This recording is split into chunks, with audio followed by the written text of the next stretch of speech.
வள்ளியூர் பகுதியில் தேசிய ஜனநாயக கூட்டணி சார்பில் நடைபெற்ற செயல் வீரர்கள் கூட்டத்தில் அதிமுக முன்னாள் எம்பி சவுந்தரராஜன் கட்சி தொண்டர்களுக்கு முக்கிய அறிவுறுத்தல் வழங்கினார். என்டிஏ கூட்டணி சார்பில் வள்ளியூரில் செயல் வீரர்கள் கூட்டம் நடைபெற்றது. இந்த கூட்டத்தில் முன்னாள் மத்திய அமைச்சர் பொன் ராதாகிருஷ்ணன், மாநிலங்களவை உறுப்பினர் இன்பதுரை மற்றும் வேலூர் இப்ராஹிம் உள்ளிட்டோர் கலந்து கொண்டு ராதாபுரம் தொகுதி பாஜக வேட்பாளர் பாலகிருஷ்ணனுக்கு ஆதரவாக பிரச்சாரம் செய்தனர்.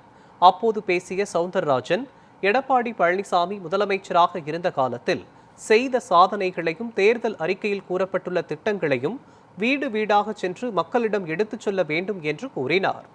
ராதாபுரத்தில் தாமரை சின்னம் வெற்றி பெற்றால் தற்போதைய ஆட்சி மாற்றம் ஏற்பட்டு மீண்டும் எடப்பாடியார் தலைமையில் நல்லாட்சி அமையும் என்றும் தெரிவித்தார். அத்துடன் பாஜக வேட்பாளர் பாலகிருஷ்ணனை அதிக வாக்கு வித்தியாசத்தில் வெற்றி பெற செய்ய அனைவரும் ஒன்றிணைந்து பணியாற்ற வேண்டும் என செயல் வீரர்களுக்கு அவர் அழைப்பு விடுத்தார்.